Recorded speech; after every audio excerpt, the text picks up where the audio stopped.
Parian. He's going to give a presentation regarding a recently published book, Crows of the Desert. It's a book that are the memoirs of his grandfather, Levon Parian, and he is the grandson of the writer, and he edited the book. And also, I should point out that Vicky Parian translated the book from Armenian into English. So it was sort of a family project. And I had the pleasure of reading the book these past few days, and I couldn't help but notice also what a lot of interesting photographs there were in the book, a lot of well-preserved photographs of that time frame and the time period, and a lot of important documents that were nicely documented and preserved. And so, essentially, these are the memories of Levon Parian, and he first became a member of the Ottoman military army, but then he found himself in the middle of a genocide against his people, and he escaped from the Ottoman army. And this is the story of his escape from the army and his subsequent return on a quest to save thousands of other stranded and orphaned Armenians. And as I said, illustrated with photos and maps and documents from the British and the Arab High Command. And the story does read like a true adventure. If you have read the story of Lawrence of Arabia, you will appreciate this memoir, as Levon Parian travels the same deserts to Al-Aqaba and returns back to Deir Zor to find and rescue thousands of stranded Armenians, the aftermath of the first genocide of the 20th century, which was perpetrated by the Ottoman Turks. I want to tell you a little bit about Levon Parian himself. He's a photographer. He has his own photography studio, and he creates images which are somewhere between the poetry of fine art and the realism of commercial art. He specializes in people photography and photo montage, and he has influenced the photographic industry with his award-winning work. His theory is to always push the limits of modern expectations. Innovation and experimentation is his signature. Wide-angle, long exposures with unsynced flash became a Parian trademark. He also worked with multiple exposing and photo montage to create abstract images long before Photoshop was developed. He has also explored ideas in printing techniques, including carbon, dye, transfer, and emulsion on metal. He has a current work titled Scopophilia, looking through the male gaze in 3D, starting a new chapter in his approach, street scenes in stereo 3D photography, exploring the way men look at women and women dress to be looked at. Sounds interesting. Now, this work is documentary in nature and reflects the complexities of human interactions. Levon was born in Beirut in 1955. He got his first degree, Bachelor of Science in Biology, in 1976. Changing his field, he began studying art photography in 1977 at Southern Illinois University and commercial photography in 1980 at Art Center in Pasadena, California. He's done much freelance work, and he began teaching and returned to school in 2005 to complete his Master's of Fine Art from California State University at Northridge in 2008. His works have been exhibited throughout the world and have received awards from numerous organizations. I'd like to, without any further ado, now introduce you to Levon Parian. Levon.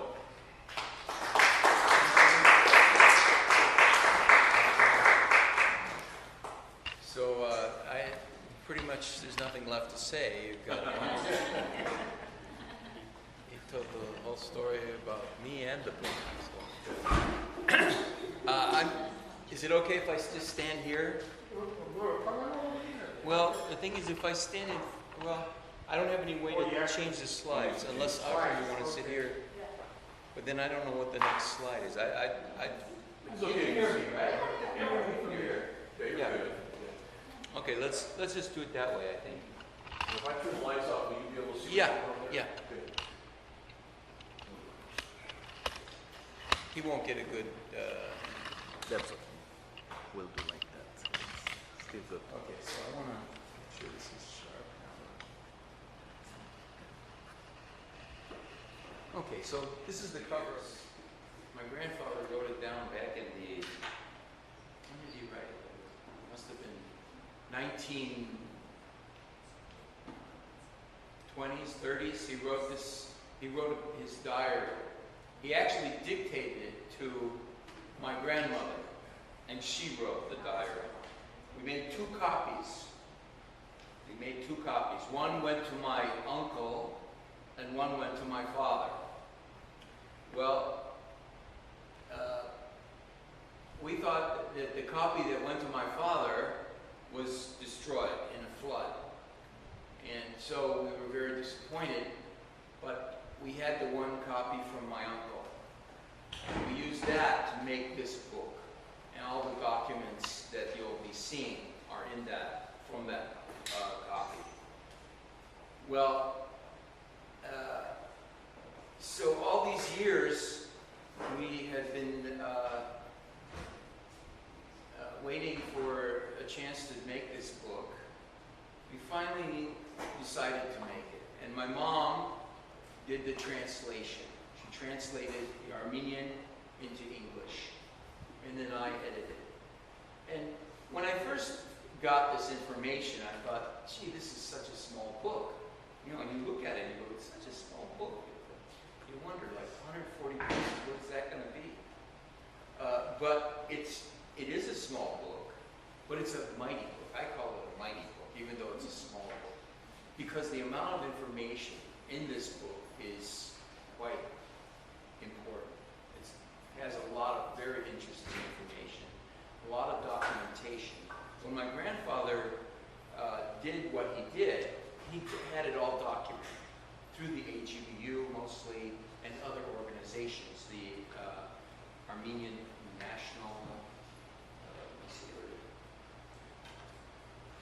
they're a group of organizations that helped him get through this.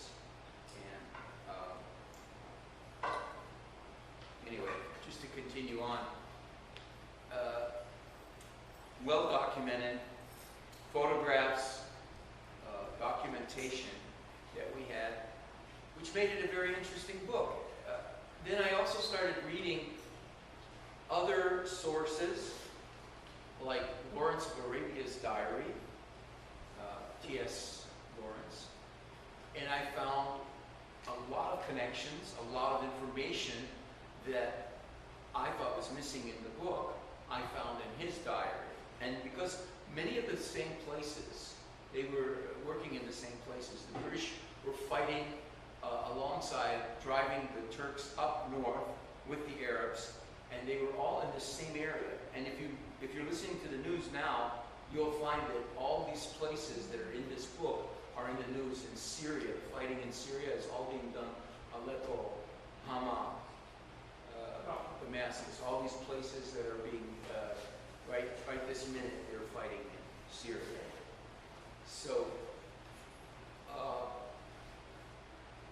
I was able to get information from that diary as well. And then also I went looking for different things. I didn't have as many photographs until I got hold of the AGBU archives. And suddenly I found all these photographs. And most of them my grandfather had in the book. He already had put them together in the book. But there were some extra ones that were very interesting. And now I'm going to go through them really quickly so that we have a chance to see what the book is about. Basically, as was introduced, he was in the Ottoman cavalry. He was, when the massacre started, he watched people being captured and taken in the streets. He changed clothes. Now, at this time, what was very interesting was people would dress different ways. Now, you see all these, everybody here is dressed differently. And they all have these kids. I'll tell you more about this photograph in a second. But the way people dressed described who they were. Okay? So in other words, if you would dress like a Druze, you were a Druze. You dress like a Turk, you were a Turk. You dress like an Armenian, you were an Armenian. So if you don't want to get caught, you don't dress like an Armenian, you dress like somebody else. Right? So that's what he did. He changed his look, his appearance. He disguised himself and he went around and escaped. All right? This photograph, I chose this for the cover because I really love this picture. First of all, this is the group of men he went around with to recover orphans. And these are some of the orphans that they found. And you'll notice they all have numbers. At first we didn't understand what these numbers were for because he doesn't say anything about it in his diary. But he does write a letter, and I'll come back to that in a minute. And he receives a letter. We have a letter that he received which talks about the orphans, that he sent numbered photographs, this numbers. And so apparently he sent this photograph with information about each orphan to orphanages so that they might be able to find relatives. Okay, next. This is, I told you my mom was a translator. I did the editing with Ishan Jambasyan and Jinbash, right. Sorry. Moving too quickly. Wait, go. Somebody's related to Jimbashi. I want to say something about my dad, though. See, my dad was actually the instigator for this book. And he wanted to see this book completed. I don't know if you know, but he passed away in May. And so he did get to see the book finished. And he would always tell me, Levon, you have to finish the book. I mean, I want to see the book. I want to see the book. And always in the back of my mind, he was telling me, before I die, I want to see this book. In the back of my mind, I was thinking, that's not good. So I published the book, and then 2 weeks later, he passed away. He read the book a few times and really enjoyed it. He thought it was terrific. It was just what he wanted. But it was his inspiration to finish what his father could not finish. Next. And this is what the original text looked like, so you can see. All right. Okay. You know the history. I imagine everyone knows the history of what was happening at the time. The Ottoman Empire was crumbling. They were losing all of these territories. They'd already lost all these territories. So our story takes place when this territory is beginning to crumble. And also, of course, they're scared that Armenia is going to join with Russia to combine and separate. So they're worried about, the Turks are worried about their empire crumbling. And the story takes place here, in this area mostly. Here's Urfa, and then most of what's happening is in this region. This is my grandfather, and this is his family, all my aunts and uncles. Many of you have heard about Mukherjee Levon Parian. Yes. And he is known as the hero of Urfa. He is here. This is him. My grandfather is here. So they are cousins. Levon Parian cousins. Okay, from the same original branch. They have a few generations between them. All right? So let's go on. So here is a more detailed map. All this is from the book. He started in Urfa. His first, he joined the military before the 1908. In the 1908, I think he started his military service. Yeah. 1909, he was enlisted and ended up over here on this part of Turkey. Ended up eventually in Damascus. That's where he got stationed. So most of his adventures, when he left the military, he went to Jabal al-Duruz over here in Dara, and made his way down to Aqaba over here, where the British had taken Aqaba at that time, so it had been freed. And when he got there, he decided to go back, and I'll tell you more about that in a minute. But he basically realized that there were Armenians stranded all in this desert, in the desert, all the way up in through here and back in here. There were Armenians all stranded in those regions, scared of their own shadow. People who didn't know what to do. They didn't know who to trust as their friends. They didn't know if the Arabs would hurt them, and so they basically hid. Okay? Question. Yeah. Who were the Turks fighting? What? Who were the Turks fighting? The Turks were fighting at that time the British, the French, and the Russians. It was a triumvirate. Well, this was right during the First World War. That's the First World War. Yeah. Germans weren't there. The Germans were fighting against the British, and they were allies with the Turks. All right. Right? So, when he is... Did I answer your question? Yes, you did. Yeah. So, when he escaped, one of the important things that happened when he escaped was he sent a letter to...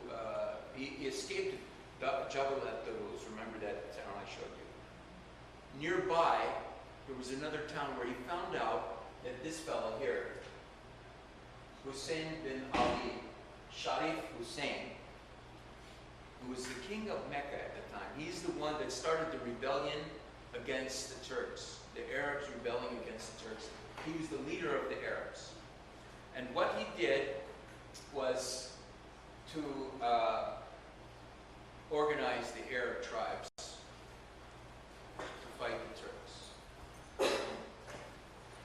He went on the side of the British, obviously.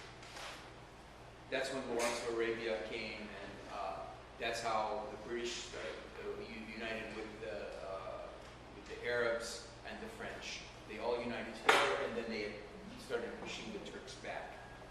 Now, one of the important things about what my grandfather accomplished, and he didn't even know this, he wrote a letter while he was in that town, telling Hussein, Sharif Hussein, the condition of what was happening to the Armenians. He told them about the massacres and wrote a letter about it to him through his group. And what happened based from that information was that Sharif Hussein wrote a letter to his sons, who at that time were Faisal and Abdullah. Okay? Sharif, Faisal, and Abdullah, who later became king of Iraq and Jordan. Now, he wrote this letter, and this is what the letter said. It's here, but I think part of it is cut off, but I really want to read that to you because it's so important to all of us.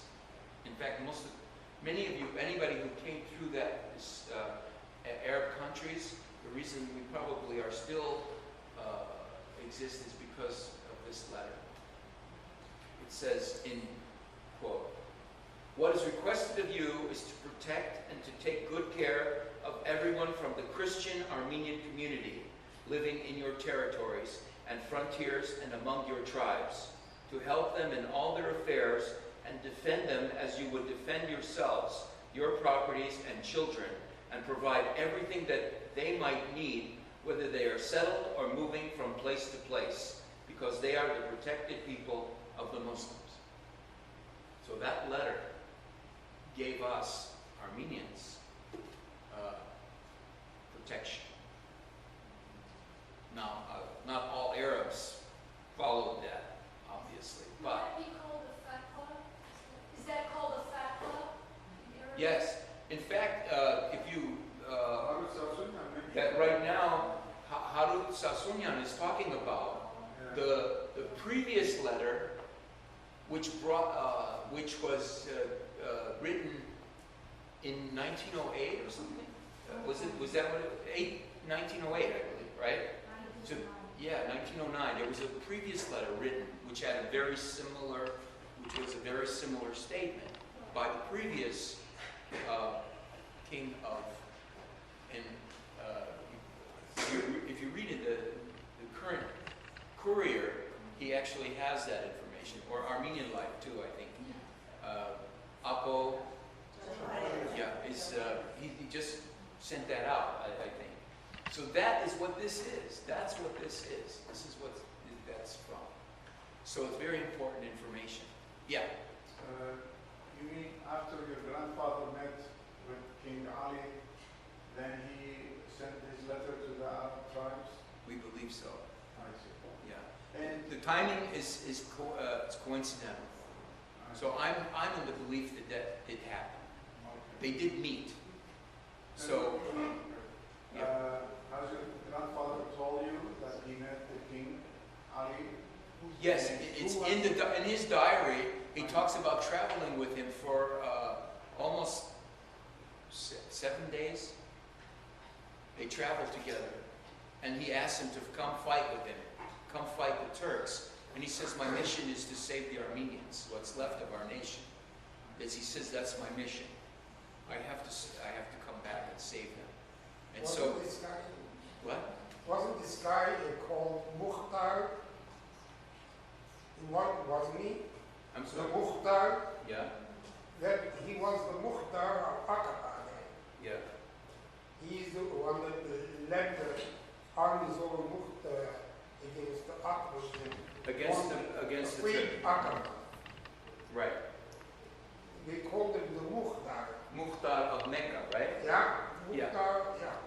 Mukhtar of Mecca. So he was the king of the Arabs at the time. He was the leader. Yeah. So this is important information, but my grandfather didn't realize that this had happened.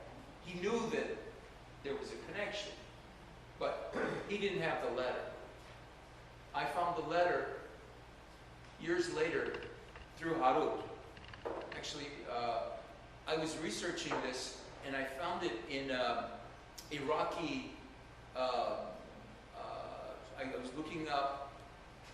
was looking up Sharif Hussein, and I was looking for a picture of him, and based on that, I found this letter in an Iraqi historical website, and based on that, I went and talked to Harut about it, and he pulled it out in his book, and I had his book. I didn't realize it. Then I went to his book, and it was in his book, the documents that he had put together a book about documents, and that was in there. And then I realized that there was a connection that, these things had not been connected yet. And then I realized that there was a connection here, because he did write this letter, and he did talk to him, and he did influence him in finding a solution for the Armenians, protection. So let's go on. This is the Amir Faisal. This is Lawrence of Arabia. And through his diary, I found out that this is the slave of Faisal. His name is Hadris. This is another character that we helped my grandfather a lot with, and his name is Captain Pisani, right here. He's French. This is Nuria al-Said. Yeah, Said. This one here, Nuria al-Said. Captain Pisani, Lawrence, and Captain Tessin Quandri. I don't know who he is, but okay. This is at the when they had the Versailles Paris conference. Go on. Now this is a photograph. This is one of the photographs that I found in the AGBU archives. So here I am looking for pictures, and suddenly I come across this one, and my wife, who unfortunately isn't here tonight, she's working, and she says, "Oh my God, that's your grandfather." I said, "Where?" She said, "Right here. This is your grandfather." And sure enough, that's my grandfather. So this is a picture of them right after they left the Ottoman military, and they tracked through the desert down to Aqaba. And a group of men, you see, they're all dressed in different garbs. Everybody is different, looking like they're from a different tribe, because they don't want to be recognized as Armenians. Some of them might be looking Armenian, but I think most of them look like somebody else, because they all want to look like anybody but Armenian at this point. So, all right, go on. Now, once they get to Aqaba, they meet this gentleman. His name is Hovannes Keletian from Marash. And he's been trying to bring Armenians from this place, Tifla. Tafila, okay. I'm sorry, my English and Armenian don't. And by the way, just to tell you, because of Arabic names, there, when I didn't know, making that map was quite an ordeal.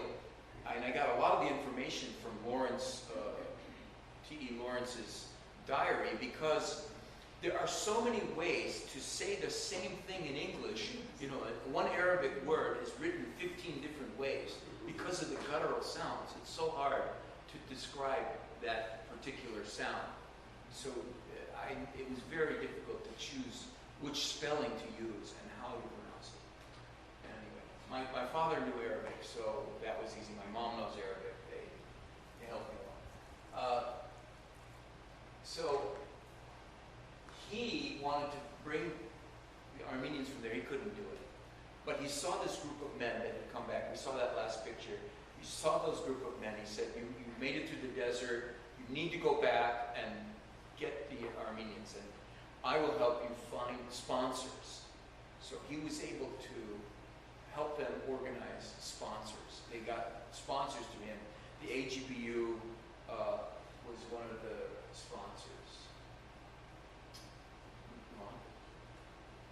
So here's this is Abba Petrosyan, who represented the HBU from Egypt at the time, and he came to set up the financing, because what they wanted to do was get food and supplies to these people who were stranded in the desert. So that took money, and also connections, which my grandfather had already started getting the connections. He'd already established a connection with the Arabs, but now what he didn't have was a connection with the British. And I must tell you, after reading parts of Lawrence's diary, that the British didn't think much of the Armenians. They were in the way. They would block the roads. Whenever anything was stolen, they'd be, were there any Armenians around? Yeah, the Armenians stole the food and this and that, you know. So Armenians were considered trouble, right? People who got in the way. They had no idea what Armenians had gone through. They just didn't know. But the Arabs knew, because they had been under their thumb, had been under the thumb of the Turks, and they knew what it meant. Okay, next. So what we start to see is the documentation that he has, too, my grandfather. This is a letter that when he got to Aqaba, AGBU agreed to finance this thing. So the Armenian National Union and AGBU, the letters were written to let people know that these people are legitimate. Come to them. They will help you. You know, help them organize whatever needs to be done. So, in regards to the group traveling from Aqaba to Jabal Adruz, our initial Armenian expeditionary group's leader, Levon Parian, has been given the authority to collect and transport towards Aqaba and the territories of Jabal all the destitute Armenians. For this extremely important mission, the above and those who accompany him have been given verbal instructions, and we ask our compatriots to kindly follow him and simply supply point by point and help him bring his mission to completion. In other words, help him out, make sure you follow his directions. So this is instructions for the people who follow this. Go on. This was a letter written on cloth, so that they passed these out. They didn't have flyers and mimeograph machines back then. So how do you pass out the word? First of all, word went like wildfire, rumors, right? But there were also, this kind of information was passed from group to group. And these were, you could roll this up and put it in your pocket and go and send it to somebody that pass it on. And so this was written on fabric. Again, these are some of his travelers getting ready to go with him to bring back the survivors. Okay. Another handwritten letter from the General Directorate of the Security of Syria, authorized by Amir Faisal, allowing Levon Parian to collect the Armenians found in the Paron region and take them to Daraa or Damascus and use the trains for transporting them. Now, these are very important documents because what they allowed him to do, and you'll see, go one more. He has one for every train section that he has to use. Now, listen to this. This is amazing. Prince Faisal's decree. With the order of Prince Faisal, may God bless him, Mr. Levon Parian is hereby granted permission to transfer all Armenians from the Paron region and surrounding areas to Daraa or Damascus via any train station free of charge. No one should stop them. Signed and stamped, Chief of the Military. Now, these trains were military trains. They just didn't let anybody on these trains. So he was able to stand up and say, stop the train. I have a document from the king saying, the emir, saying, I can get on and I can take this train anywhere I want. Imagine that. That's power. That's something, right? That's really something. And they gave him that. That's, right now we can't imagine it, but imagine stopping a train in somewhere here and saying, I want all these people to get on, and we're going to take them to the next stop. This one's in English. Same thing. Yeah. He has a lot of these because every section of the train needed a different document, I guess. I'm not quite sure why he had so many, but they're all in the book, so we make sure. Can you go back, please? Can you go back? Because we can read in Arabic, Okay. Yeah. Go ahead. Yeah, These were liberated territories. They were no longer under Ottoman control. That's right. that's what it These says. were British. They were under British control, British and French control, and Arab, obviously. Yeah. Did the British have control of Constantinople? Say that again. Did the British have control of Constantinople? Not at this point. At what point did they have control? Not at this point. They were still fighting when this was going on. Most of this was they were still to the south. It was Syria. They were fighting in Syria. It was not. They didn't go up into Turkey at that point. Yeah. Because my family left Gyumri on train to Constantinople and left there to come to America in 1919. That's another story. That's another story. Yeah. Yeah. There were many things happening. I mean, the whole place was in turmoil. Yeah. So it's hard to say exactly who was doing what. You have to research that and find out. But the fighting was going on in this. Remember, I showed you on the map. Yes. It was in the southern Syrian region. The British were pushing up. The French were pushing across. That's why the French had Lebanon, right? Yes. And the British had Jordan and Iraq, those regions. Yeah, in Syria. Right? They pushed the Turks out of there. And Palestine, which we know what happened there. Okay, was there any other questions here? This is in the book. The same meaning as you mentioned before, like based on order from Prince Faisal, he is giving the authority